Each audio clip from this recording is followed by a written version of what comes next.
Good afternoon and welcome back to another ironic introduction to another video. Today I'm going to be doing my first impressions on Psycho Man and Super-Skrull.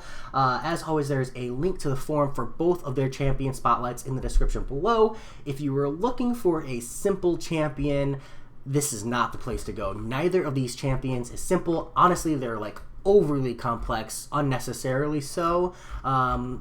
There's nothing we can do about that. That's what's coming out. So for Psycho Man in particular, I do see really powerful potential just in base utility. I see maybe question mark potential. I would need to wait and see a lot of gameplay on for niche utility from the concussions. And then I just see like regular potential for damage on him as well. So he's really complex, and that's what makes it hard to gauge whether or not this utility is really powerful or accessible. But from like a first impression standpoint, I want to point out that he has a fear mode, which puts the opponents at 70% more likely to use a special attack.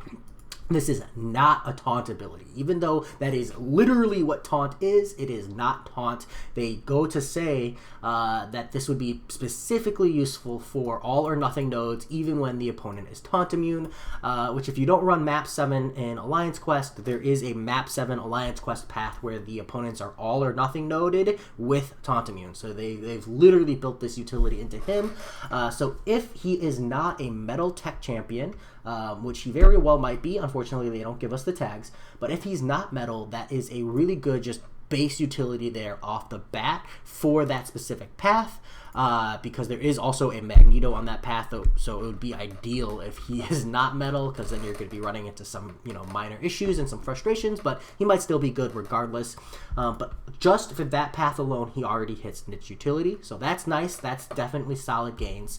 But then he has the ability to inflict passive concussions on a chosen control box stance. He cycles through the same way Claire cycles through her stances, where he starts in one stance and then you cycle to the next one by doing a fourth light attack. Unless he's a defender, the return of defender abilities, if he's defending, then he cycles through the control boxes whenever a opponent fills a bar of power. So if you're attacking into a Psycho Man, you do have to know and worry about all three of these. It's not too big of a deal, but it is something you should keep an eye out. He will be cycling through all 30 phases as you gain power. But if you're using him as an attacker, you can use the first phase to have a 75% passive concussion for the opponent's heavy charge and heavy attacks. You want to think like maybe Professor X. Opponents who gain effects when they launch a heavy. Magneto might be really, really good, preventing that unstoppable from triggering, and that's going to give you bonus effects like heal block and power lock if you can bait that heavy multiple times. Could be very, very powerful to just like power lock the opponent and just keep them perma power locked over and over again. The next phase is 75% ability actually reduction when the opponent launches a special attack. This comes with the not taunt but taunt ability, which is actually really potent, as well as finally he has a ability where they have 70% less likely to use a special attack. I think this would be strictly better if it was 100%. Now, where taunt is good just by having an increased chance to cause the opponent to throw a special, that's just good in and of itself. 70% chance less likely to use a special is not good, because there's still a 30% chance the opponent will use their special, so you cannot reliably punish or push into them without thinking, hey, maybe they will. And so I think in this scenario, they should have made this 100% to add to the potential for utility here. Just kind of a miss in my opinion. And I think it's going to make this ability, which is reduced ability accuracy while blocking on the opponent, it's like just strictly worse, because it would have given up this opportunity to have the opponent in a phase where they will not launch a special, and you could even say 100% less likely unless except for a special 3, just to like keep the special 3 threat on the board. Totally fine. But this would have given the opportunity to push people who passively gain buffs, etc., into a block, and then repeatedly pummel into their block, hoping that even on a 1 in 4 that it fails. So if there's something like, say, Arc Overload, that's the big one I'm really thinking about, then on a 1 in 4 they get heal blocked. On a 1 in 4, the heal block then into a power lock, and then you hit really good utility there. So that's a miss. These are very interesting interactions with concussion where it's targeted, and because it's targeted and because the benefit is a heal block followed by a power lock, if you essentially fail 2 abilities twice on the opponent in a row, then there's a lot of really good potential for him completely controlling a fight. And there might be fights out there where Psycho Man just absolutely shuts the opponent down and keeps them below a bar of power, constantly punished, constantly power locked, constantly heal blocked, and he might be top in that regard. It's just kind of overly complicated to the point where it's too early for me to say, and I don't want to do that legwork. So props to anyone who's like super hyped about this guy. If you want to do that legwork and show complicated or difficult fights that he's like the niche answer for, awesome, he might be. But it is a lot of work. As for ability and kit himself, he has access to extra ways to gain power, which is neat. And if you juggle his stances properly, you can access extra damage, you can access extra debuffs, as well as unblockability and power control on his L1. And it's fairly easy as Psycho Man to maintain these stances, so that utility is actually accessible, and that damage is actually accessible. So overall, that's very reasonable. You can get the SP2 for bigger damage, as well as like special locks and power locks, etc., in order to add extra benefits. So I'm going to say Psycho Man. The question's going to be, when we see him and he comes into play, is the complexity of his utility going to be worth the payoff? And it might be. We need to see the damage to know whether or not, he's actually taking fights down and controlling fights well enough to actually be shutting the opponents down, or if all this complexity just makes him too difficult to use. We'll have to wait and see.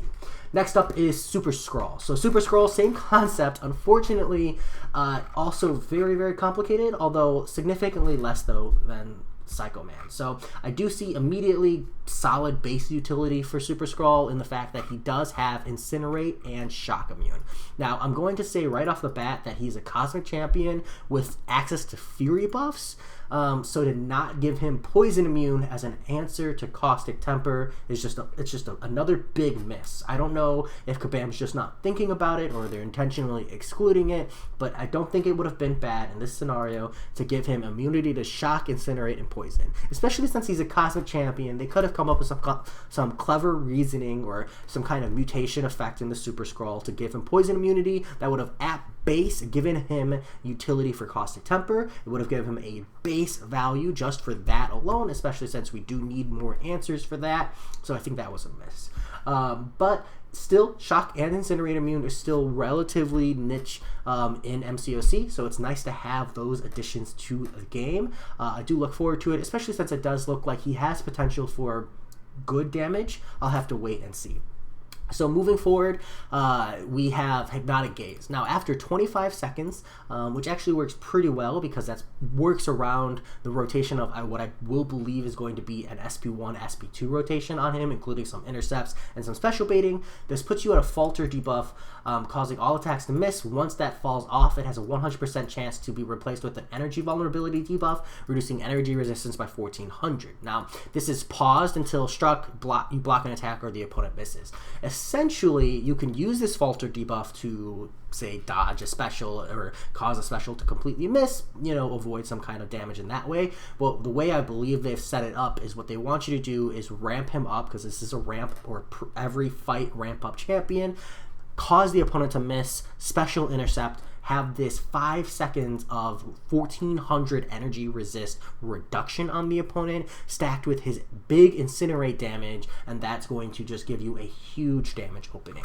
So essentially, whenever you block or take a hit, you gain an armor up, and whenever you hit the opponent or hit into their block, you gain a Fury buff. You can do this 5 times, so you could either have 5 Furies or 5 armor ups or 2 and 3, any combination, but then it freezes and it triggers an overload effect. So for this example, it is easy to either get the armor ups or the Fury buffs. You get 5 and 5. The Furies are a little bit harder because they're going to be reliant on you intercepting, because it is a 1 second cooldown. So you could get 2, maybe 3 in a combo, but ideally I think it's going to be 2 and then parry and then 2 more to give you 4, which will stack with his overload. So when he overloads, depending on which buffs you have, so either you were parrying and waiting to stack up armor ups to get access to like a vigilance buff, you'll get that right out the gate just on the 4, or you were comboing intercepting to gain access to unblockable on auto block. This could have just been True Strike. Like, it really should have just been True Strike, but they made it specifically unblockable to any hit which the opponent auto blocks. So significantly less utility, and I do believe that is the intention. I just think that they didn't need to add another access to a debuff in the game. They could have just given Super-Skrull True Strike. Simple. I don't know. But moving forward, the 4 and 4 is very simple. Now, what you're actually going to want to do is you're going to want to get to the 4. So you're going to parry start your way through this fight, and then you're going to want to ramp up to an SP1. You're going to... Misspoke. You're going to want to grab the Fury buffs. You can grab the 4 if you want the Vigilance buff, but because of the timing of the fight and because it's only 15 seconds that you're really maintaining and holding on to these, because once this ends, all of the buffs are removed. You lose them all immediately, and then you're going to have to re-ramp. But what you're going to want to do is you're going to want to do essentially like a 4-hit backdraft intercept combo in order to have at least 4 fear buffs, or you could do like a solid intercept, just like 1 intercept is all you need. Like parry start, 4-hit backdraft intercept, 4-hit. That's going to give you 4 Fury buffs, ideally, and 1 armor up. That's going to get you access to this Undermine. Or you could, get an intercept at the start of the fight, do a 5-hit combo, parry 5-hit combo. That's going to get you access to the 4 Fury buffs as well. That's going to push you into a special 1 territory. So with those 4 Fury buffs and that 1 armor up, you can use a special 1 within that 15 seconds to convert them all into armor ups. So now you're holding on to 5 armor ups.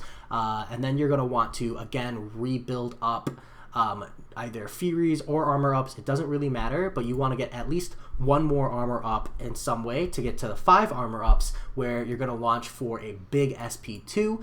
Each hit of this is going to incinerate, and that's going to be your big damage. Now, when I talk about Super-Skrull having big damage earlier and comboing with the Falter, because of the SP1 setup into the SP2, you should be around the time when that Falter is going to come up. Essentially, what you want to do is you want to build up to the SP2, playing around the Falter, making sure that you have it up, and then you're going to let the opponent dash into you, trigger the Falter, and then you're going to launch SP2 immediately. They're going to have big energy resistance reduction. The Incinerates are going to drop and hit for a bunch of damage. That's what I'm speculating is the damage opening. It might also be just that you punish them and hit them because your attacks are going to have Nova Fist buffs. If you have 8 Fury buffs in this manner, and that's going to give you Incinerates on hit, that might also be the opening, but I do believe it's going to be a big SP2 damage for him. So we have really good potential for big damage from Super-Skrull, which is nice, and it is in the form of Incinerate, which is nice to have as well. So I'm going to say there's potential. It does look like a lot of work. It looks incredibly overcomplicated. Even though it's not